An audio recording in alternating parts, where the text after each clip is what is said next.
Yes ma'am. Yes ma'am, may I help you? मैं आपकी क्या क्या सेवा कर सकता हूँ? वैसे तो आप बहुत कुछ कर सकते हैं, लेकिन अभी फिलहाल सिर्फ पता बता दीजिए। या ये मेरा कार्ड है और you call me any time. इसमें मेरा एड्रेस भी है। Very funny. हमें आपका पता नहीं, हमें मिस्टर विनोद का पता चाहिए। किस रूम में है वो? एक्चुअली मिस्टर विनोद ना एक्सक्यूज मी, घबराइए मत। एक्चुअली मिस्टर विनोद ने ही हमें यहाँ बुलाया है। सॉरी, मुझे आपकी बात पर पूरा भरोसा है, लेकिन मुझे मिस्टर विनोद से एक बार पूछना पड़ेगा क्योंकि वो हमारे स्पेशल गेस्ट हैं। सरिता, मिस्टर विनोद से कहिए कि उनसे बहुत खूबसूरत लड़कियां मिलने आई हैं। Yes sir.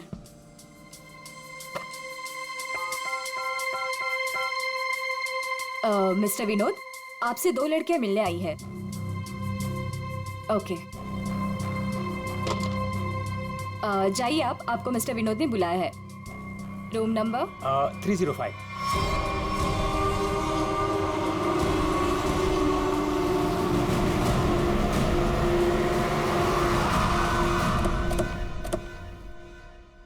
सर, उस लाल गाड़ी के मालिक का पता चल गया है। वो किसी विनोद के नाम पे रजिस्टर्ड है। यहाँ इस होटल में छुप के बैठा है।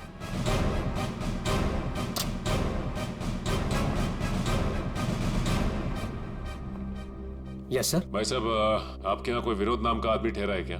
सॉरी सर, हम अपने रिस्पेक्टेड गेस्ट के बारे में कुछ नहीं बता सकते। नहीं देते ये अच्छी बात है, लेकिन हम लोग सीआईडी से हैं। सीआईडी से? क्या क्या हुआ सर? हुआ नहीं है, होने वाला है। आप हमें जरा मिस्टर विनोद का कमरा बताइए। सर बात क्या है ये तो बताइए। विनोद ने खून किया है और खून करके यहाँ छुप के बैठा है। खून किया सर? सर सर वो खूबसूरत लड़की को क्या होगा जो अभी अभी ऊपर गई हैं? कौन सी खूबसूरत लड़कियां? सर अभी 2 लड़की आई थी, वो अभी अभी ऊपर गई हैं। अब जरा कमरा दिखाइए उसका। सर ये वाला रूम।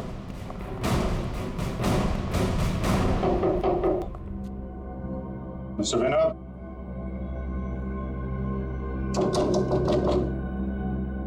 दरवाजा खोलिए। तब कोई आवाज भी नहीं आ रही।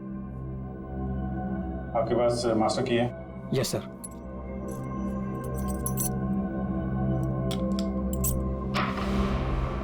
विनोद,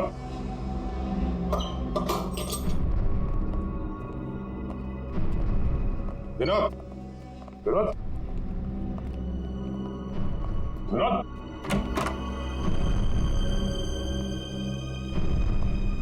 यहाँ कमरे में तो कोई भी नहीं है। तुम तो कह रहे थे कि 2 लड़कियां मिलने आई थी, यहाँ तो कोई भी नहीं।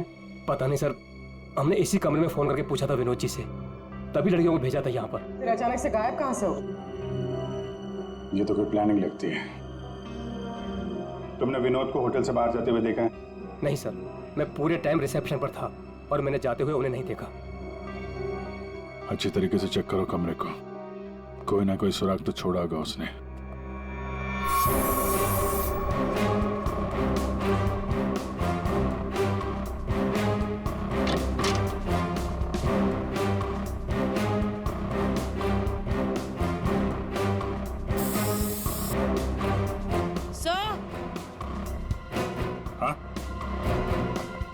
सर, ये खून के निशान है।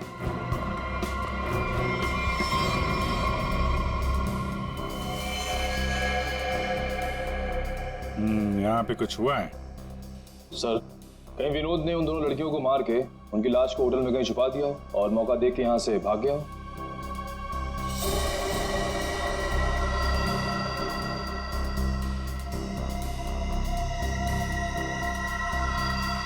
लाल रंग का धागा, ये तो किसी कपड़े का रेशा लगता है।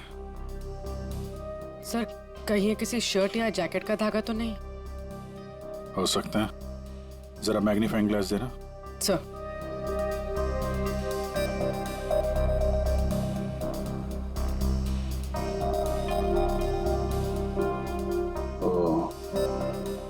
इस पे भी खून लगा हुआ है।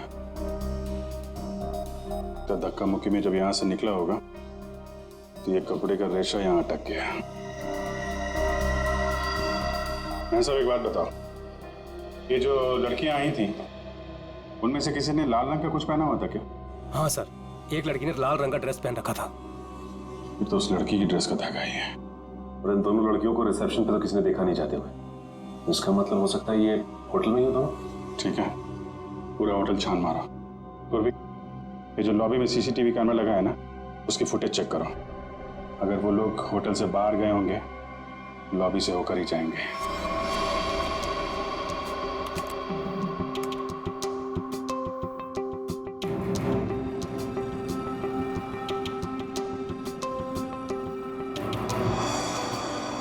सर, यही दोनों लड़कियां थी जो विनोद जी से मिलने आई थी।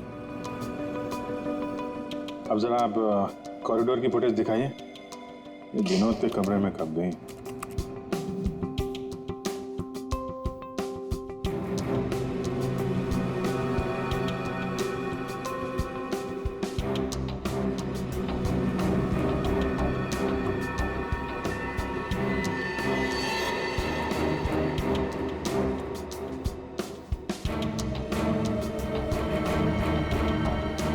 ये लोग अंदर तो नहीं थे। सर फॉरवर्ड करो, बाहर कब आई?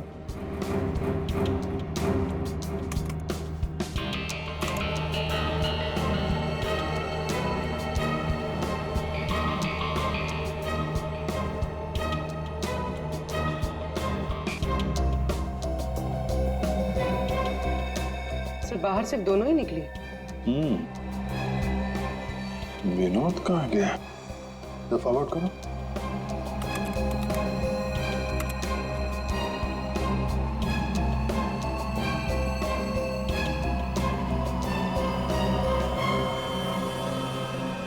तो विनोद कहाँ गया? सर रूम में भी नहीं था और बाहर भी नहीं निकला। फिर ये विनोद गया कहाँ? एक मिनट, जब वो फुटेज दिखाना जब लड़कियां कमरे से बाहर निकली थी।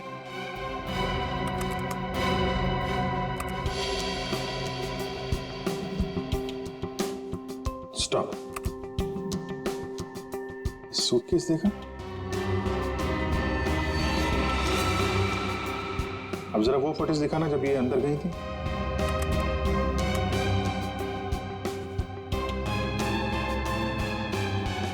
या स्टॉप स्टॉप, देखो जब कमरे के अंदर जा रही थी तब सूटकेस नहीं है, और जब बाहर निकली तो इतना बड़ा सूटकेस। कहीं ये विनोद सूटकेस के अंदर तो नहीं? सूटकेस में विनोद? हाँ, मार के अंदर डाल दिया हो। अब जरा एग्जिट की फुटेज दिखाइए। इन दोनों लड़कियों ने होटल कब छोड़ा? सर ये तो एक ही औरत बाहर जाते हुए दिख रही है, दूसरी औरत कहाँ गई? दूसरी कहाँ है? फॉरवर्ड करो।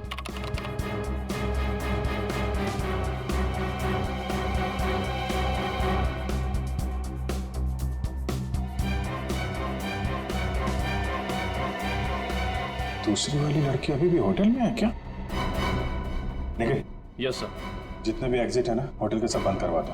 ठीक है सर। मैनेजर साहब, यस सर। सारे गेस्ट को नीचे बुलवाइए। जी। पूर्वी, इस दूसरी लड़की की फोटो ब्यूरो में भेजो। अपने क्रिमिनल डेटाबेस से चेक करो, इसके बारे में कोई जानकारी मिलती है क्या? कोई क्रिमिनल रिकॉर्ड है इसका? सर अब रूटीन नाकाबंदी के दौरान जब गाड़ियां चेक कर रहे थे उसी समय मिली लाश। अच्छा, गाड़ी के साथ कोई आदमी था? हाँ सर, एक हरीश नाम का आदमी था। कहाँ है वो? उसे फॉरेंसिक भिजवा दिया ताकि सालों के साथ उसके फिंगरप्रिंट्स और ब्लड सैंपल ले सके। सर लगता है आजकल क्रिमिनल्स में डर ही नहीं बचा है। डिक्की में ऐसे लाश लेकर घूमते जैसे गार्डन में घूम रहे हैं। एक काम करते हैं, गाड़ी की पूरी डिटेल्स निकालो, साथ में मालिक की भी। सर, ये है वो जिनकी गाड़ी से हमें लाश मिली थी। बताओ, किसकी लाश है वो? कौन है वो? क्यों मारा उसे? सर मेरी बात पे यकीन कीजिए सर। सर मैं तो उस आदमी को जानता भी नहीं हूँ। चुप! जानते नहीं हो तो ऐसे ही मारा उसे? सर मुझे पता भी नहीं कि ये लाश मेरी गाड़ी में कैसे आई। सर लगता है ये ऐसे नहीं मानेगा, इसे खुराक देनी पड़ेगी। प्लीज सर, सर मैं एक शरीफ आदमी हूँ, मैं नहीं जानता ये आदमी कौन है। मैं सच कह रहा हूँ सर, किसी ने मुझे फंसाने की कोशिश की है।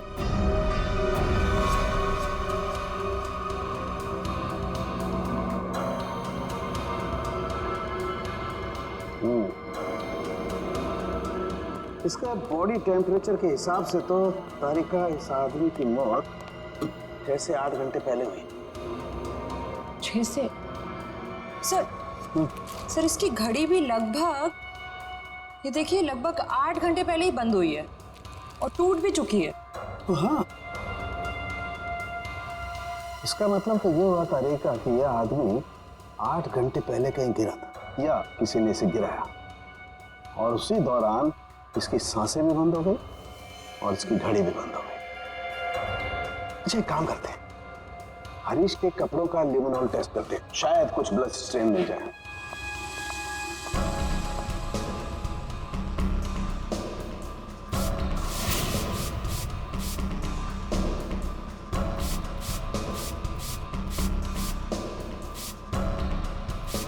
एक मिनट, ठीक है।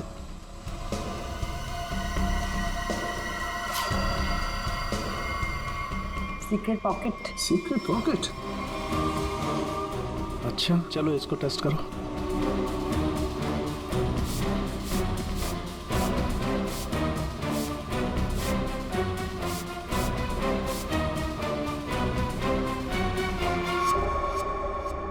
सर, टेस्ट तो नेगेटिव है। कपड़ों में कोई खून के अंश नहीं दिख रहे। कमाल है,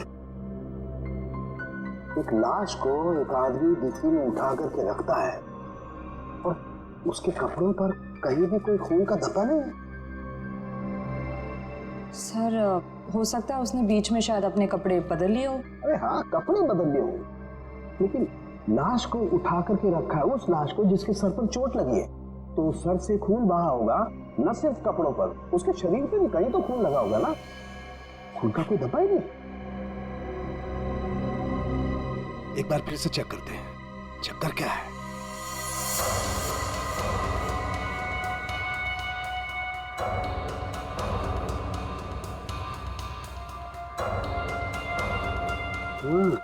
अरे क्या इसके नाखूनों में कुछ है?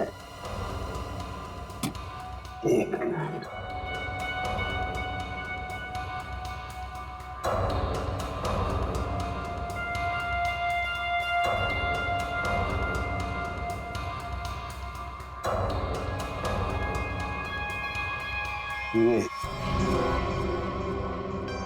यही हमारा सुराग है।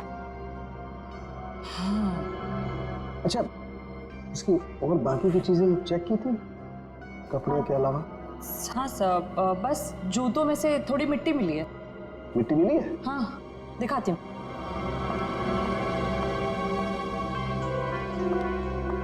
ये देखिए। अरे क्या काम करो, इस मिट्टी को चेक करो, पता लगेगा ये कहाँ की कौन से एरिया की मिट्टी है। सर, मैं बीवी बच्चों की कसम खा के कह रहा हूँ, सर मैंने कुछ नहीं किया। ये अपने बीवी बच्चों की कसम झूठी खा सकता है, मगर अपनी नहीं। इसे अपनी कसम खिलवाते तभी। रेने, क्या कर रहे हो तुम? कसम कोई गोलगप्पे है जो बार बार खिलाओगे इसे? हाँ, मौसी जो कुछ कह रहा है सही कह रहा है। तेरे कहने का मतलब है सारुण कि खून इसने नहीं किया है? बस फॉरेंसिक साइंस के हिसाब से हमें इसके कपड़ों पर और इसके शरीर पर खून के जरा भी ट्रेसेस नहीं मिले। मतलब साफ है, ये लाश के पास गया ही नहीं। सर, मैं कह रहा था ना कि आप लोगों को गलतफहमी हुई है। सब सच में मैंने कुछ भी नहीं किया है। एक मिनट, क्या हुआ सारुण?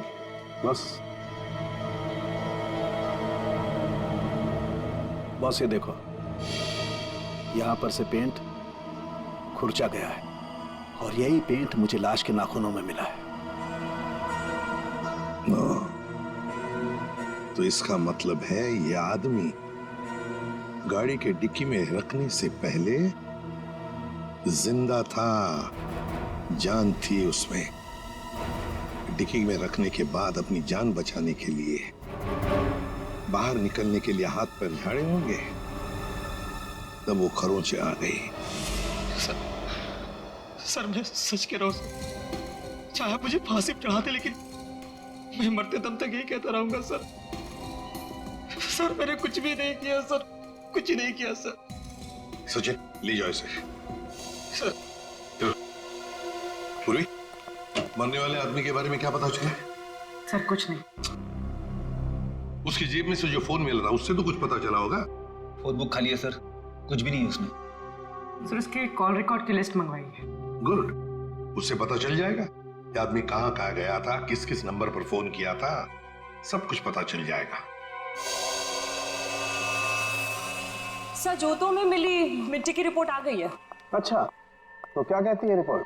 पायरंथ्रम के अंश मिले मिट्टी में से। What? मिट्टी में से पायरंथ्रम के अंश मिले? पायरंथ्रम? पायरंथ्रम तो एक पेस्टिसाइड होता है जो अक्सर लोग गार्डन में पौधों को सड़ने से बचाने के लिए इस्तेमाल करते हैं या फिर छोटे मोटे कीड़े मकोड़ों को मारने के लिए इस्तेमाल करते हैं। तारिका, सर उस हरीश की रिपोर्ट भी आ गई है। अच्छा, गुड गुड। दिखाती हूँ। क्या बोलती है रिपोर्ट? विश्वास नहीं होगा आपको।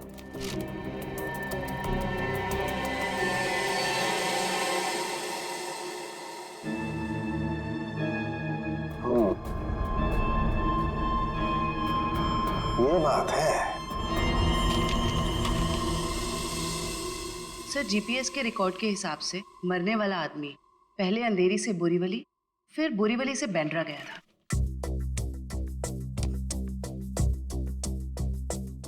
अंधेरी से ये गया बोरीवली और फिर बोरीवली से आया बैंड्रा। इस आदमी की मौत 8 घंटे पहले हुई है।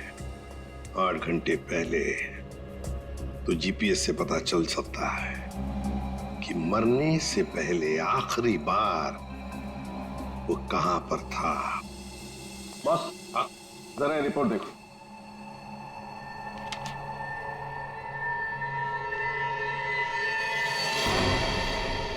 क्या ये बात है? फ्रेडी, ले आओ इसे बाहर।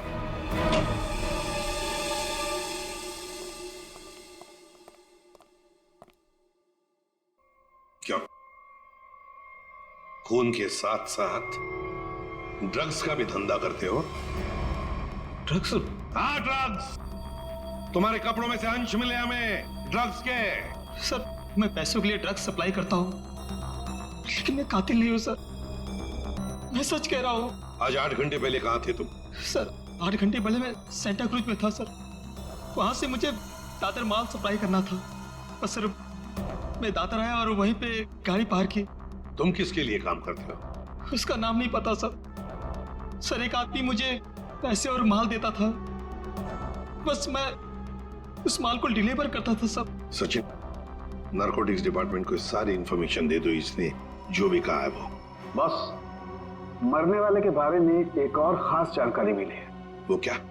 उसके जूतों में मुझे मिट्टी मिली है और उस मिट्टी से ये पता चलता है कि आखिरी बार वो किसी गार्डन में गया था। पूरी काम करो, जीपीएस से पता लगाओ आखिरी बार वो आदमी गया कहाँ था और क्या उस जगह के आसपास कोई गार्डन है क्या।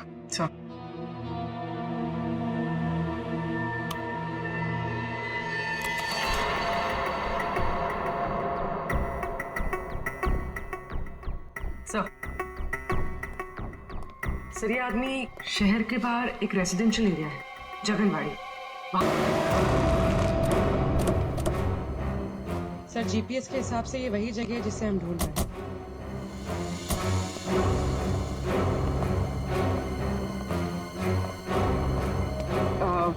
सुनिए, आप जानती हैं इसे?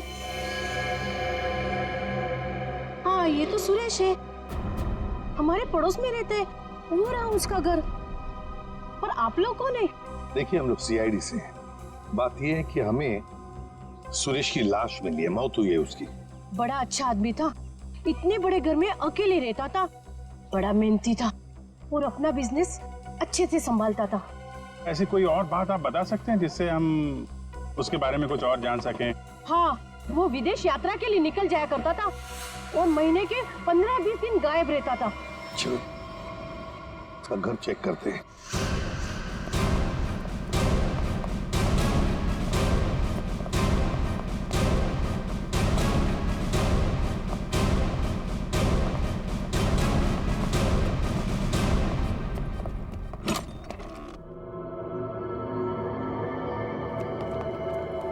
दरवाजा खोले?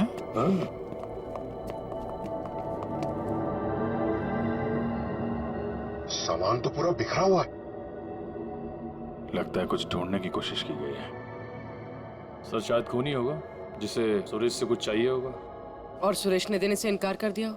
और नहीं मिला तो उसने शायद सुरेश को मार डाला।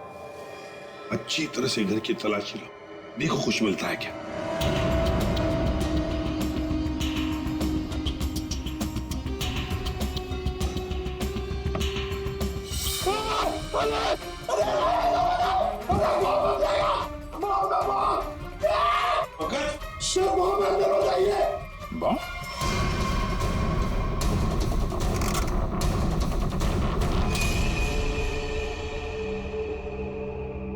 खाली है, अंदर कुछ भी नहीं।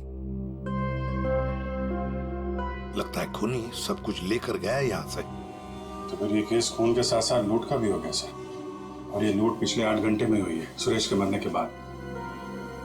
काम करो, जाके सारी फिंगरप्रिंट उठाओ, एक एक फिंगरप्रिंट।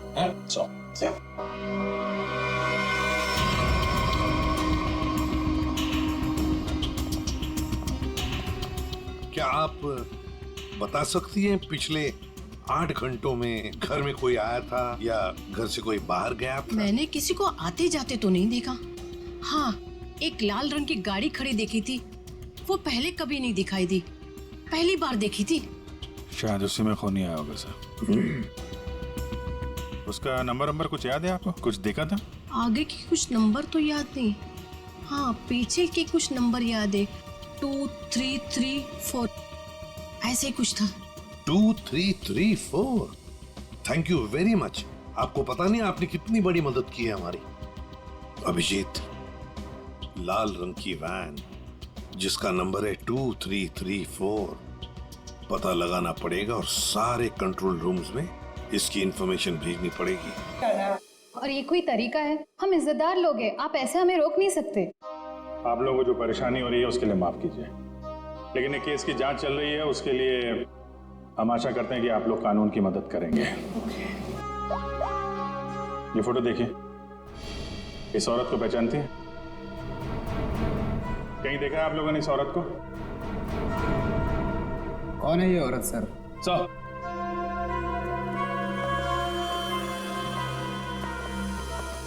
सर पूरा होटल सील कर दिया, अभी यहाँ से कोई बाहर नहीं जा सकता। साथ ही साथ उस लड़की के बारे में पूरी छानबीन की, लेकिन कुछ पता नहीं चला उसके बारे में। लड़की अगर मिली नहीं है तो फिर यहीं कहीं होगी। मैं साहब, कोई और दरवाजा है जहां से होटल से बाहर जा सकते हैं? सर यहाँ पे कोई खुफिया रास्ता तो नहीं है, लेकिन पार्टी हॉल में एक दरवाजा है जहाँ से बाहर जा सकते हैं। लेकिन वहाँ पर तो पार्टी चल रही थी। अरे पार्टी चल रही थी, बाहर तो जा सकते हैं ना। तुम फोटोग्राफर इधर आओ। यस। तुम पार्टी में थे? हाँ सर। फोटो खींची? यस। कैमरा दो।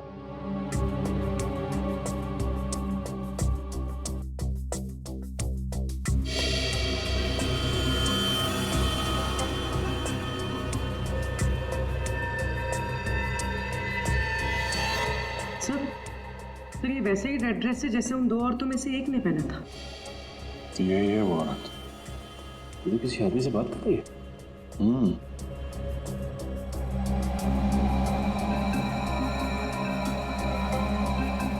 एक मिनट, आप जिस औरत से बात कर रहे थे उसको जानते हैं?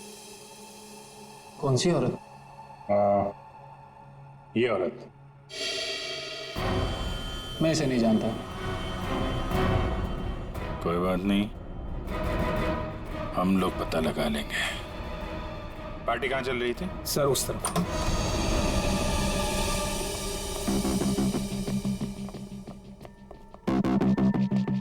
सर फोटो के हिसाब से उस औरत ने वहां कहीं हाथ रखा है।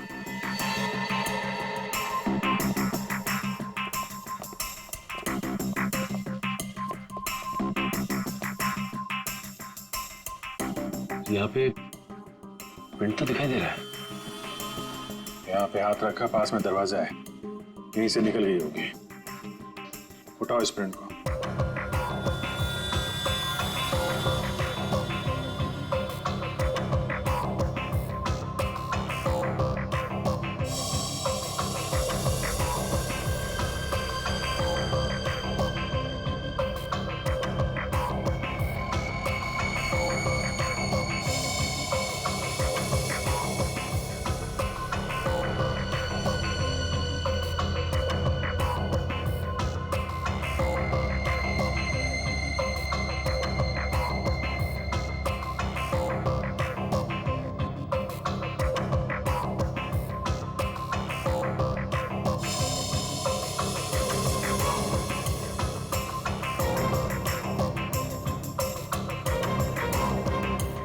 सर एक बात गौर किया आपने, ये जो उंगलियों का ये ऊपर का हिस्सा है उसकी रेखाएं काफी मोटी है, जबकि औरतों के उंगली के इस हिस्से की रेखाएं बड़ी बारीक होती हैं। इसमें ऐसा नहीं है।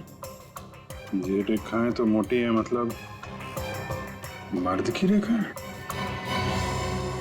लेकिन ये जो रेखाओं के हिसाब से जिसे हम ढूंढ रहे हैं, फिर तो वो कोई औरत नहीं है, कोई मर्द है। सर कैसी बात कर रहे हैं सर? मैंने उन दोनों को नजदीक से देखा था और बड़े गौर से देखा था। वो दोनों लड़कियां थी। मेरे साहब, साइंस और टेक्नोलॉजी झूठ नहीं हो सकती है। वो जो दूसरी औरत आपके होटल में आई थी वो एक मर्द है। सर शायद इसलिए हमारे डेटाबेस में उस लड़की की कोई पहचान नहीं मिली। लेकिन इस फिंगरप्रिंट से उस मर्द की पहचान हो सकती है। जयवंती, ये फिंगरप्रिंट्स डॉक्टर सालुंके की लैब में भेजो। Yes sir. इसमें पसीने के डीएनए भी होंगे, इससे उस आदमी के बारे में सारी जानकारी मिल सकती है।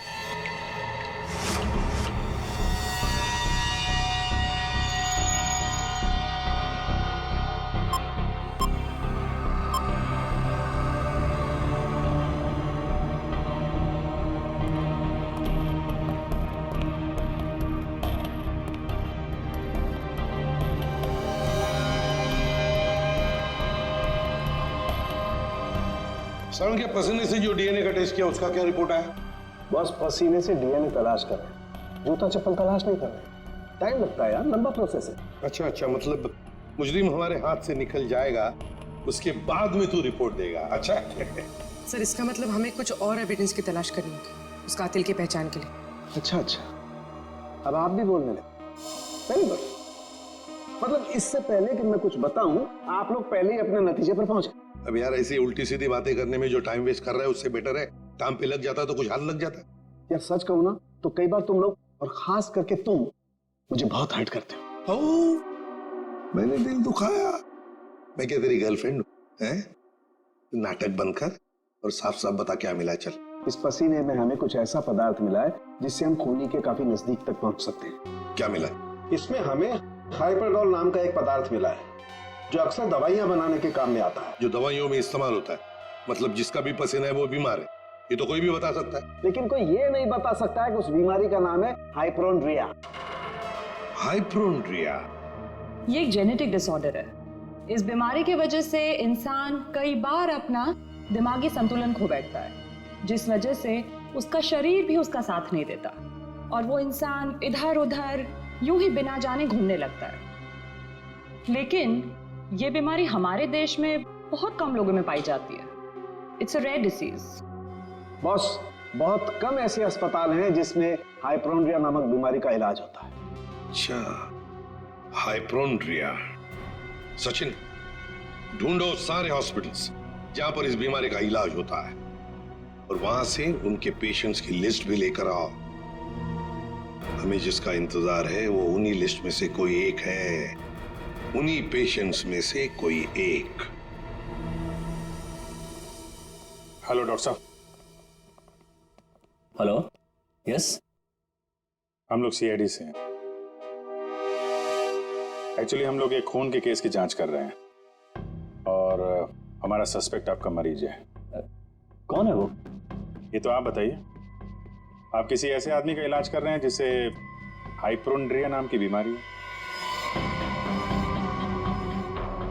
इस बीमारी का इलाज तो मेरे पास 3 लोग करवा रहे हैं। शायद इनमें से एक हमारा सस्पेक्ट है। ओके।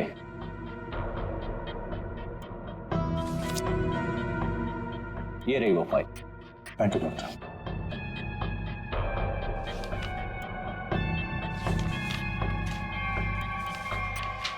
हाँ? ये तो वही आदमी है जो होटल में था, तो निखिल के साथ दरवाजे बंद करवा रहा था। तो ये है वो दूसरी औरत।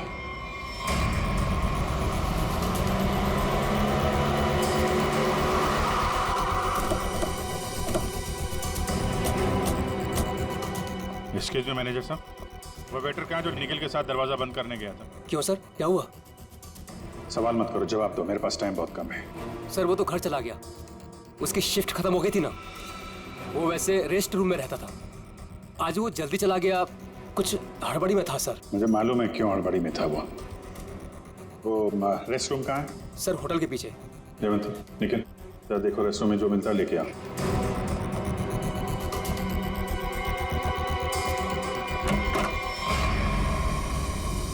ये लॉकर है।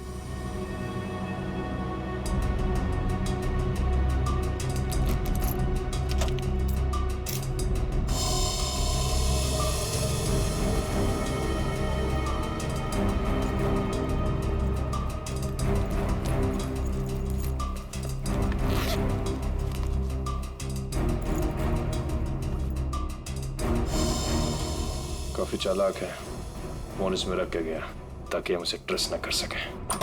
सर ये बैग और ये मोबाइल फोन मिला है। बैग में और कुछ है? नहीं सर। लगता है वेटर बड़ी जल्दी में था, अपना सारा सामान यही भूल के चला गया। फोन लॉक है, इस फोन को अनलॉक करवाओ, इसके अंदर जितनी फोटोज हैं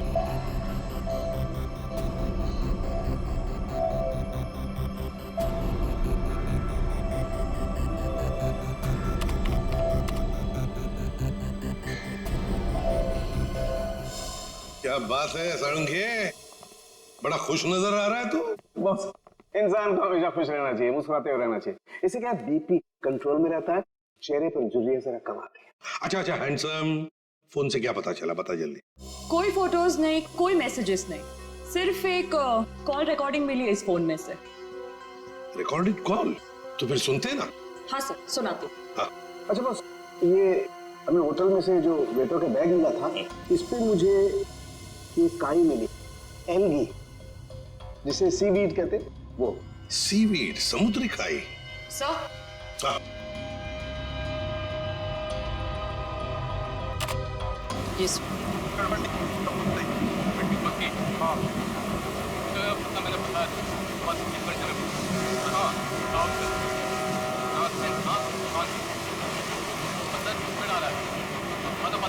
ये क्या हिब्रू भाषा में बात कर रही है? अरे नहीं फ्रेडी, बैकग्राउंड में साउंड बहुत है, इसलिए ऐसी आवाज आ रही है। सर 2 लोगों के बात करने की आवाज है।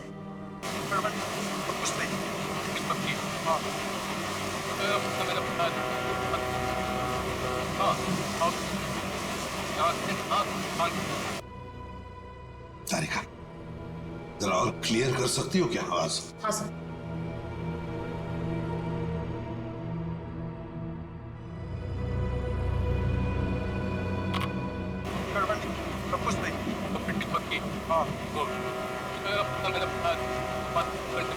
लगता है कोई खास डील की बात चल रही है। सर लेकिन डील कहाँ होने वाली है इसका पता नहीं चला। पता चल सकता है सचिन, अगर आवाजें साफ सुनाई पड़े तो। सर इसके लिए हमें इस टेप को आईटी डिपार्टमेंट भेजना पड़ेगा, ताकि वो साउंड्स को अल्ट्रा फिल्टर करके ह्यूमन वॉइस को एक्सट्रैक्ट कर सकते हैं। नहीं, हमारे पास वक्त नहीं है। एक काम करो, जरा फिर से सुनाओ। हाँ सुनाओ फिर से।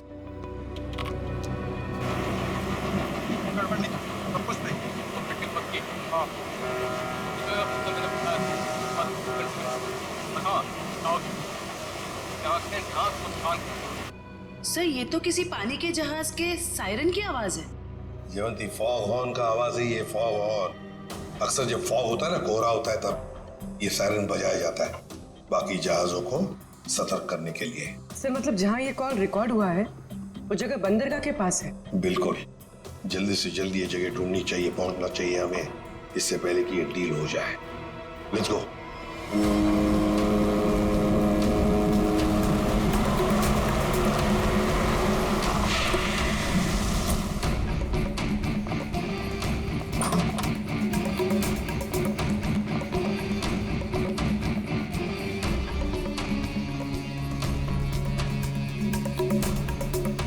Welcome welcome welcome.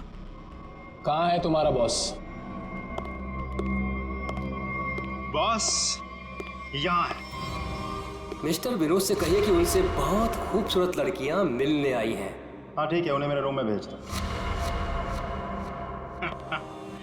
खुशामदीद, आइए। वादे के अनुसार मैंने आप लोगों को हीरो के सैंपल्स तो भेज ही दिया था, आप लोगों ने देख भी लिया होगा। हाँ, पर हमें डीलिंग के लिए पार्टी में मिलना था, वो वादा तो आपने पूरा नहीं किया। क्या होता है ना, कभी कभी एक वादा पूरा करने के लिए बाकी कई वादे तोड़ने पड़ते हैं, और मैंने भी वही किया। खैर, हमें तो अपने हीरो से मतलब है और वो हमें आपसे मिले तो हमें कोई परेशानी नहीं। अब जरा उन कीमती हीरो के कीमत के दर्शन हो जाता तो बहुत अच्छा होता। पूरे 5 करोड़ हैं। अब आप भी हीरो के दर्शन दिखा दीजिए। फैंटास्टिक।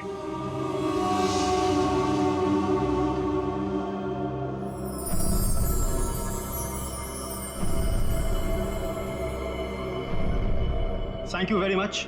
आप लोगों के साथ बिजनेस करके मुझे बहुत अच्छा लगा।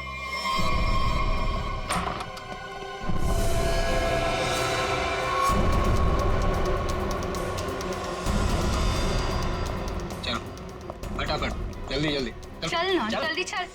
तुम लोग? हाँ, चल, सेवा करने के लिए आए हैं। चल जल्दी चल। हाथ ऊपर, हाथ ऊपर। चल। देखो, ये तुम लोग अच्छा नहीं कर रहे हो, ये अंजाम बहुत बुरा होगा, मैं बता रहा हूँ। तेरे बुरे अंजाम का तो फैसला उसी समय हो गया था जब तू हम लोगों को धोखा देकर हीरे चुरा कर भागा था। अब ये हीरे हमारे साथ ही जाएंगे और तू जाएगा ऊपर भगवान के पास, समझा? देखो, ये सही नहीं हो रहा है। मैं तुम्हारा दोस्त हूँ ना। दोस्त? डंक मारने वाला दोस्त? तूने क्या सोचा हमें भी सीआईडी की तरह धोखा देगा? नहीं, कभी नहीं होगा ऐसा।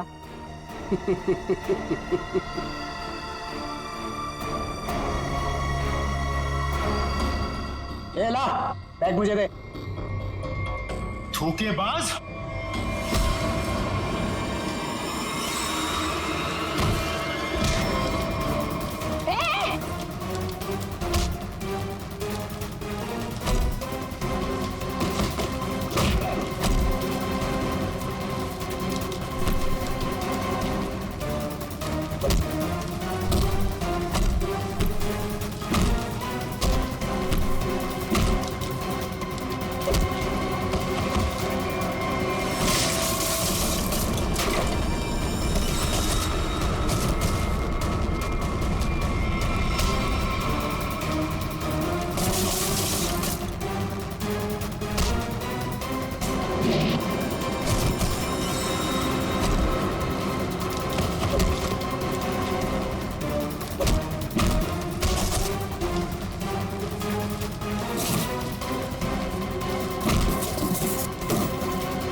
बस बस, कहाँ जा रहा है?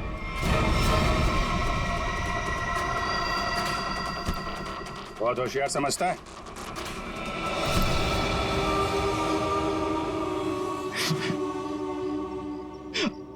आप, मैंने मारा सुरेश को। क्यों? क्यों मारा? हीरो के लिए। हीरो के लिए? हमें पता चल गया था कि सुरेश विदेश से हीरा स्मगल करता है। हमने तभी सोच लिया था कि क्यों ना रास्ते में ही हीरे लूट ले उसके, और रातों रात अमीर बन जाए, इसलिए खून कर दिया उसका। क्यों? सर, हम सुरेश को मारना नहीं चाहते थे। हमें पता चल गया था कि सुरेश हीरे लेकर मॉल के पार्किंग लॉट में था। हम बस उससे हीरे छीनकर वहां से चले जाना चाहते थे, और सुरेश ने हीरा अपने घर पे छुपा के रखा था। तुमने उसके घर की चाबी छीनने की कोशिश की, लेकिन सुरेश ने आसानी से तुम्हें चाबी नहीं दी।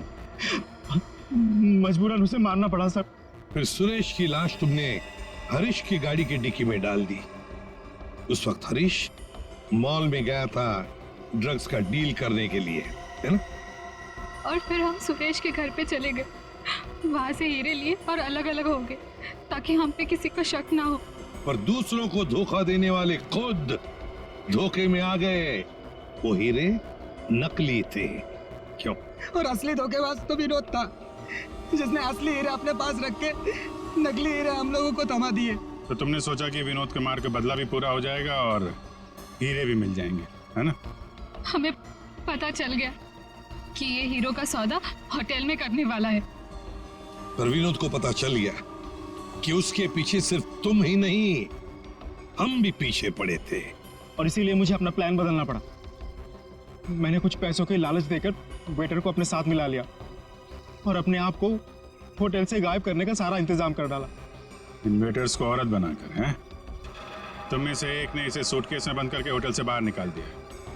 लोगों को लगा कि विनोद मर गया है, विनोद गायब और तुम्हारा भी काम हो गया। क्यों? Master stroke. और उसके बाद किसका रोल शुरू हो गया? वेटर का। हाँ, विनोद के बाद हीरो को सौदा मैंने ही किया क्लाइंट के साथ। पर हमें विनोद की चाल का पूरा अंदाजा था, इसलिए हमने कभी यकीन नहीं किया कि विनोद मर चुका है। हम विनोद के क्लाइंट को पहचानते थे। जब हमने वेटर को क्लाइंट के साथ देखा तब हम पहचान गए थे कि विनोद ने उसे अपने काम के लिए रखा। तब हमने इसे पैसे दिए और इसने हमें विनोद का लोकेशन बताया। विनोद, अपने दोस्तों के साथ प्लान बनाकर तुमने हीरे लूटे और फिर लालच में आ गए। तुमने सोचा क्यों न सारे हीरे मैं अपने आप के लिए रख लूं। इसलिए उन्हीं दोस्तों के साथ तुमने धोखा किया, गद्दारी की। असली हीरो की जगह नकली हीरे दे दिए उन्हें। इस सारे चक्कर में तुमने एक खून भी किया, सुरेश का खून।